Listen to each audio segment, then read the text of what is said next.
شهر رمضان الذي أنزل فيه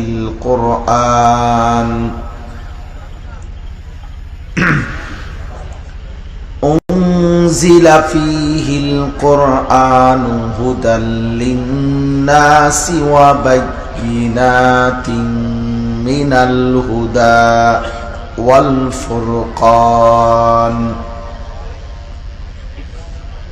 فمن شهد منكم الشهر فليصمه ومن كان مريضا أو على سفر فعدة من أيام أخر يريد الله بكم اليسر ولا يريد بكم العسر ولتكملوا العدة ولتكبروا الله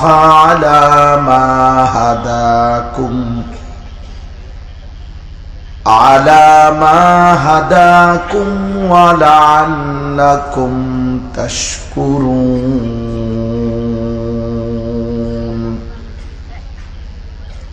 صدق الله مولانا العظيم وقال نبينا صلى الله عليه وسلم من صام رمضان إيمانا واحتسابا غفر له ما تقدم من ذنبه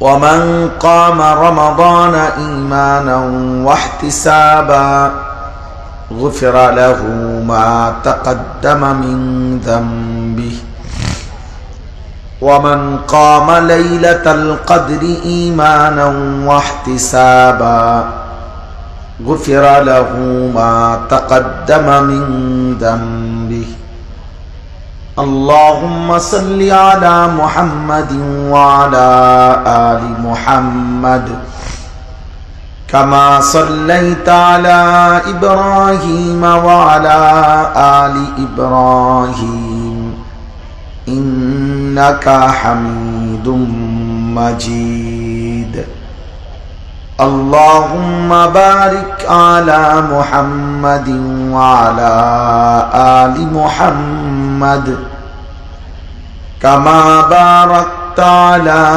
إبراهيم وعلى آل إبراهيم إنك حميد مجيد سبحانك لا علم لنا إلا ما علمتنا إنك أنت العليم الحكيم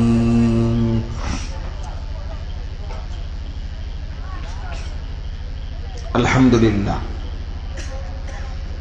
আল্লাহ পাক রব্বুল ইজ্জত জুল জালাল ওয়াল ইকরামের ফজল কারাম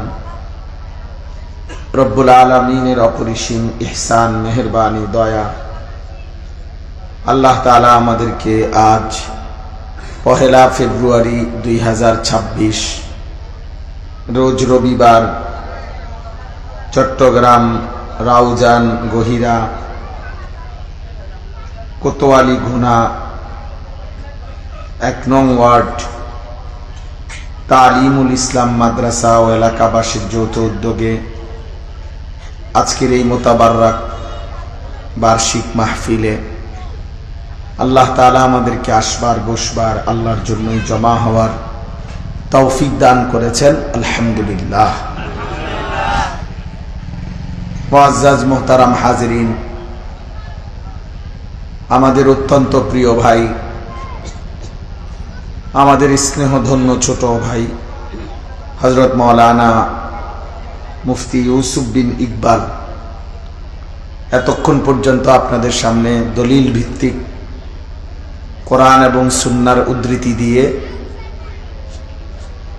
অত্যন্ত চমৎকার জ্ঞান গর্ভ কথা বলেছেন।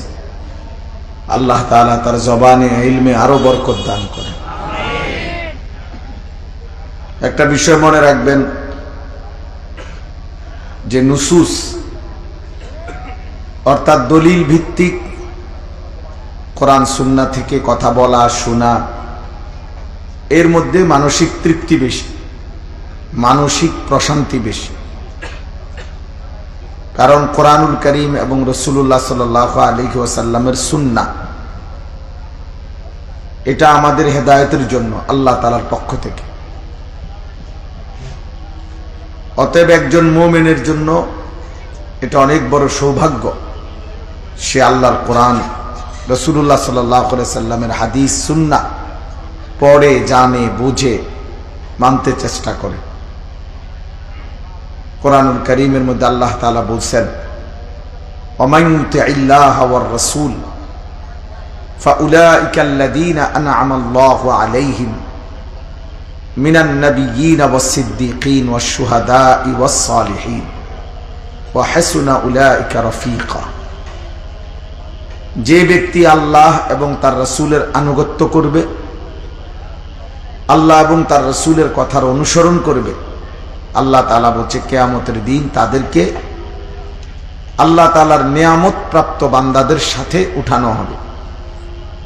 সেই নিয়ামত প্রাপ্ত বান্দা কারা? সমস্ত নবীগণ, 2 নম্বরে সমস্ত সিদ্দিকগণ, হযরতে আবু বকর সিদ্দিকের মতো মাকাম যাদের, সমস্ত শহীদগণ এবং সমস্ত আল্লাহর প্রিয় বান্দা আউলিয়াগণ, সালিহিনগণ, এদের সাথে যুগে যুগে যারাই আল্লাহ এবং তার রাসূলের আনুগত্য করবে তাদেরকেও এই মানুষদের সাথেই হাসরের ময়দানে উঠানো হবে। ওয়া হাসুনা উলাইকা রাফীকা। আর আল্লাহ তাআলা বলেন, ভাবতো বান্দা কিয়ামতের দিন তারা বন্ধু হিসাবে কতই না উত্তম হবে। যখন কেউ তার ডানে বামে দেখবে নবীগণকে, সিদ্দিকদেরকে, শহীদদেরকে, আউলিয়া বুজুর্গ আল্লাহর প্রিয় বান্দাদেরকে। ভাইয়া এখানে বসে বসে মোবাইল টিপবেন না কেউ, দয়া করে। কারো যদি মোবাইলের কোনো কাজ থাকে চলে গেলে ভালো হয়, উঠে গেলে ভালো, নাই তো আমি উঠাই দেব। এই প্যান্ডেল, সামিয়ানা, মাইক আপনি বসে বসে মোবাইল টিপার জন্য বানানো হয়নি। যার মোবাইল টিপা দরকার আপনি দয়া করে অন্য জায়গায় যান, খামখেয়ালি করবেন না কেউ, সাবধান। দরজা না কুলাইলে চলে গেলে ভালো। আল্লাহর কথা দিল দিয়া না শুনলে, মনোযোগ দিয়া না শুনলে বরকত হয় না, ফায়দা হয় না, এই এমনি শুনাই হয়। ওই বইয়ে বইয়ে জিমাইবেন, ওয়াজও শুনবেন, এই শেষ পর্যন্ত ফলাফল দেখবেন জুরানি, নতিজা আরজালের তাবে হয়। আরবি ভাষায় বলে ফলাফল নিকৃষ্টতার অনুগামী হয়। অর্থাৎ মনে করেন একটা পানির ট্যাঙ্কিতে 500 লিটার পানি, তো এটার মধ্যে যদি 499 লিটার পবিত্র পানি রাখা হয়, মোটর দিয়ে উঠাইলো, আর 1 লিটার যদি পেশাব দেওয়া হয়, তো পুরা পানিটা কি পাক না নাফাক? এই ফলাফল হচ্ছে কিসের আলোকে? নিকৃষ্টতার আলোকে, নিকৃষ্টতার আলোকে। এরকম যেই কোনো কিছুতে, এটার আরবিতে বলে নতিজা আরজালের তাবে হয়, অর্থাৎ ফলাফল নিকৃষ্টতার আলোকে হয়। এজন্য সৎ আর অসতের মিশ্রণ, ভালো আর মন্দের মিশ্রণ, ফলাফল মন্দ আসে, ফলাফল মন্দটা আসে। এই জন্য ওই বুট আর ওয়াজ, ফলাফল আসবে বুট। বাদাম এবং ওয়াজ, মানে বাদাম খাইতে খাইতে ওয়াজ শুনছে, ফলাফল আসবে যে বাদামে খাইছে, ওয়াজ আর কিছু বুঝছেন। মোবাইল এবং ওয়াজ দুইটা মিল্লা, মনে করেন মোবাইল টিপছে, ওয়াজ শুনছে, হঠাৎ যদি হুজুর মনে করেন গরম হয়ে গেছে, তো একটু তাকাইছে, আরে কি ধরে কারবার, হুজুর চেকতে লাইল, বুঝেন নাই? হঠাৎ কেউ একখান দিয়ে স্লোগান দিয়ে উঠছে, তো 3-4 জনে দৌড় দিয়ে আইছে, আরে আরে খাইছে খাইছে, মনে বিরাট কারবার হয়ে যেতেছে, তাড়াতাড়ি দেখে কি শুরু হইল, আবার চলে গেছে। এই যে খামখেয়ালি, এই গাফেল মানুষ, এতে করে ফলাফল ওই গাফলতটাই আসে। অনেক মুসল্লিদের মধ্যে আছে দেখবেন মসজিদে জুমার নামাজের বয়ান শুনে বয়স্ক লোক